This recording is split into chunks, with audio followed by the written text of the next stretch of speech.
Eu sou presentemente coordenador do Núcleo Estudos da Violência, que originalmente é um núcleo vinculado à Pró-Reitoria de Pesquisa. O núcleo ele foi criado informalmente em 1988 por uma iniciativa minha e do professor Paulo Sérgio Pinheiro. Naquela época nós fazíamos parte do Departamento de Ciências Sociais. O departamento foi dividido em 3 departamentos: Sociologia, Antropologia e Ciência Política. O professor Paulo Sérgio Pinheiro, Departamento de Ciência Política, e eu no Departamento de Sociologia. Isso foi em 1998, e em 1990 nós fomos constituídos como um núcleo de apoio à pesquisa. Então, como eu disse, vinculado à Pró-Reitoria de Pesquisa, mas com forte enraizamento na Faculdade de Filosofia, Letras e Ciências Humanas da USP. Eu, o professor Paulo Sérgio Pinheiro, depois veio se agregar a doutora Nancy Cardia, que é uma psicóloga social com doutorado na London School of Economics. E desde a criação, nosso objetivo era a constituição de um grupo de estudiosos, pesquisadores, que pudesse desenvolver pesquisa no campo da violência e das graves violações de direitos humanos. Desde a criação nós tínhamos uma hipótese que era a seguinte: quer dizer, se nós olharmos a experiência do mundo moderno ocidental, a criação da civilização moderna, a progressiva modernização econômica, política, foi depois, por volta do final do século XVIII, começo do século XIX, foi sendo acompanhada pela criação de regimes democráticos, não é?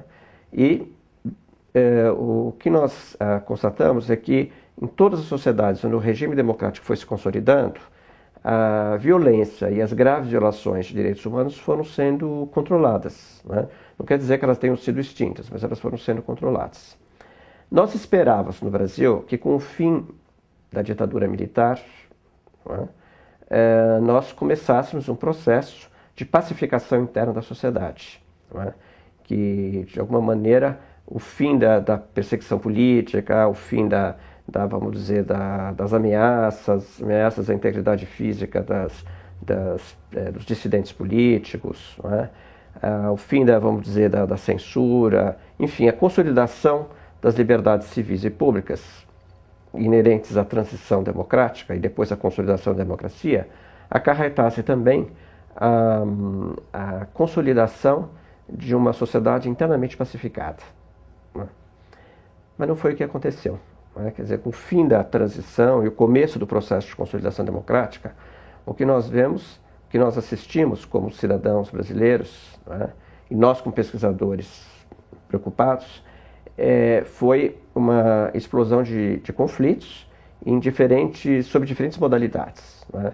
Quer dizer, nós vamos ver, por exemplo, o crescimento da delinquência e do chamado crime violento, associado ou não, por exemplo, à chamada criminalidade organizada, né? Vamos ver também graves violações de direitos humanos, né? Sobretudo representada pela uso abusivo da força policial, né? Chamada violência policial, nas prisões, nas instituições de contenção por exemplo, de jovens e adolescentes com problemas infracionais, né? Vamos ver também a intervenção violenta, por exemplo, nas instituições psiquiátricas, né? Origem, por exemplo, da criação da Comissão Teotônio Vilela, de várias comissões de organização de defesa dos direitos humanos, né? E nós vamos ver também violência policial, linchamentos, né, que começam a ocorrer em várias regiões metropolitanas do país, execuções sumárias praticadas, por exemplo, por pessoas civis ou pessoas civis associadas com policiais, né, também ocorrendo nas regiões metropolitanas de São Paulo, Rio de Janeiro, Salvador, né. Então a nossa pergunta de pesquisa é: como a consolidação da sociedade brasileira não consegue pacificar internamente a sociedade? Por que a democracia não consegue, de alguma maneira, se assentar no respeito aos direitos humanos? Então foi a partir disso que nós fomos criados. Em 1990 nós nos convertemos então num NAP, no Núcleo de Apoio à Pesquisa, vinculado então inicialmente, vinculado à Pró-Reitoria de Pesquisa. Depois fomos constituindo grupos de pesquisa, sobretudo com alunos dos cursos de Ciências Sociais, de História, de Comunicações, de Direito, aqui da USP, né? Alguns dos quais estão conosco até hoje, né? Fizeram sua iniciação científica, seu mestrado, seu doutorado, e hoje são pesquisadores sêniores no curso da violência. E o nosso objetivo, então, da criação era formar pesquisadores, constituir um campo de pesquisa sobre direitos humanos, violência e democracia no Brasil, formar vamos dizer assim, um centro de documentação especializado em direitos humanos, né? Criar bancos de informações que permitissem monitorar as graves violações de direitos humanos e fazer vamos dizer, uma coisa que tem sido, na verdade, uma grande característica do núcleo, que é aliar pesquisa científica baseada em procedimentos rigorosos de pesquisa científica nas áreas de humanas e humanidades, né, com a intervenção do debate público, né, permitindo mudar mentalidades, criar vamos dizer, uma opinião pública favorável ao respeito aos direitos humanos, né. E por isso daí fomos realizando pesquisas, né, de vários campos, pesquisas sobre a organização policial, sobre o desempenho da polícia, pesquisas sobre as representações da população em relação a direitos, né, em relação à justiça, aplicação de punições, né. Fomos realizando pesquisas sobre as diferentes modalidades de violência, né. Então, além das graves violações de direitos humanos, por exemplo, uma grande preocupação nossa foi o crescimento dos homicídios, né.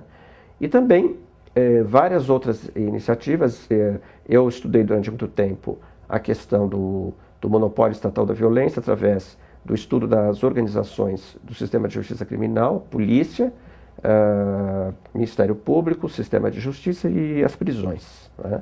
Então, isso constituiu, de certo modo, um corpo de pesquisadores, constituiu um hábito de divulgar a pesquisa nos centros e junto aos centros e aos eventos de maior relevância, e também, muito importante, publicações qualificadas que permitiram circular o trabalho que estávamos realizando.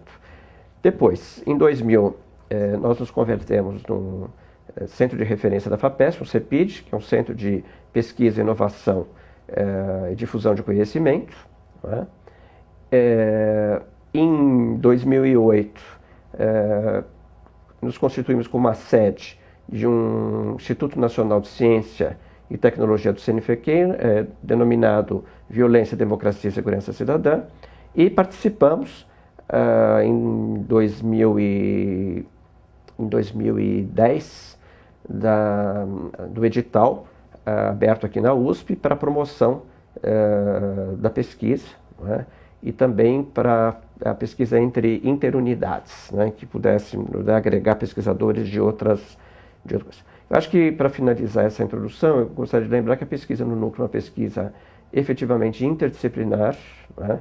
Quer dizer, nós somos pesquisadores com diferentes formações e, durante esses quase 20 anos, ou mais de 20 anos, melhor dizendo, nós vimos fazer um trabalho bastante, vamos dizer, concentrado de criar uma linguagem comum a respeito de como tratar direitos humanos, como lidar com as questões teóricas, metodológicas ligadas a direitos humanos e, ao mesmo tempo, respeitar as singularidades das diferentes formações que compõem o núcleo.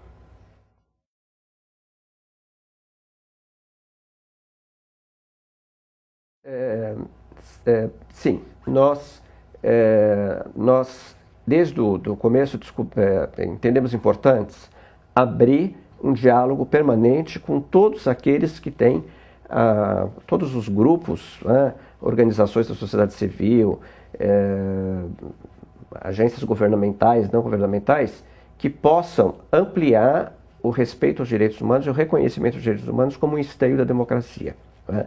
Nós, sim, temos participado de editais, né? Participamos muitas vezes de editais em que as agências governamentais, por exemplo, não só as de pesquisa, tradicionalmente de fomento à pesquisa, como o CNPq, a CAPES, a FINEP, vamos dizer, a FAPESP, né? A FAPESP tem sido tem nos dado um apoio muito importante ao longo de todos desses anos, né? Mas nós temos aberto também um diálogo quando o governo nos procura, por exemplo, para algum tipo de diagnóstico, algum tipo de análise. Agora, isso não significa que nós tenhamos, por exemplo, compromissos partidários ou ideológicos com os governos, né? Nós respeitamos os governos que estão no poder, legitimamente eleitos, né? Respeitamos as diretrizes governamentais, etc., mas o nosso papel é um papel de pesquisadores, é um papel de quem faz análise, né? Mas nós estamos abertos ao diálogo a todos os governos que se manifestem inclinados a respeitar, promover direitos humanos, de alguma maneira ampliar o diálogo com os direitos humanos. E a gente tem feito muito isso. O Núcleo teve um papel muito importante nos programas nacionais de direitos humanos, pelo menos no primeiro e no segundo programa, né? Nós tivemos um papel no primeiro programa de organizar um grande seminário em todo o Brasil, colhendo informações junto a diferentes organizações da sociedade civil, organizações que trabalham com crianças, com adolescentes, com mulheres, com negros, homossexuais, quer dizer, com todos esses grupos que de alguma maneira tinham reivindicações. Por quê? Porque eram grupos vulneráveis às graves violações de direitos humanos e, portanto, tinham reivindicações para a proteção desses direitos. Nós recolhemos, elaboramos um relatório, esse relatório foi encaminhado ao Ministério da Justiça, na época era o governo Fernando Henrique Cardoso, e eles deram um formato político. O formato político nós não temos nenhuma ascendência, tá certo? Isso é uma questão política. Agora, esse trabalho de, por exemplo, de escutar sobretudo as vítimas da violência, não é? Porque quem trabalha com direitos humanos tem que estar permanentemente com o ouvido afinado para as vítimas potenciais da violência. Então nós temos, eu acho que o diálogo com os governos, assim como o diálogo com as organizações de sociedade civil, o diálogo com as organizações internacionais para nós é fundamental para o avanço tanto da pesquisa quanto da promoção dos direitos humanos.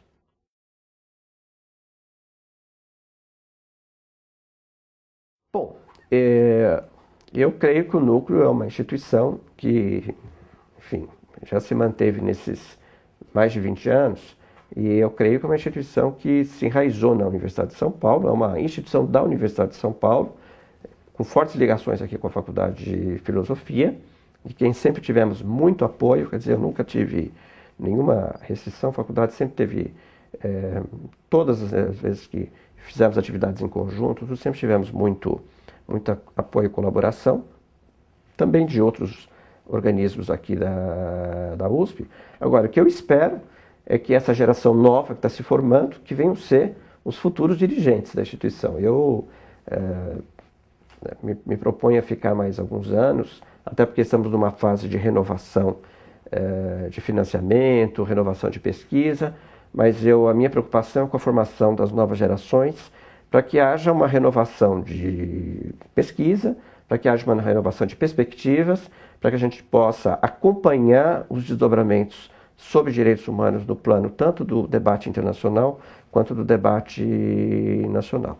Certamente a nova geração vai redimensionar objetivos de pesquisa, vai criar novas modalidades de atuação e investigação, provavelmente vai incorporar mais as mídias, vai incorporar mais esses instrumentos mais, vamos dizer, novos, né, para repercutir com maior intensidade os resultados de pesquisa, sobretudo resultados que têm impacto junto à população de modo geral e junto aos tomadores de decisão.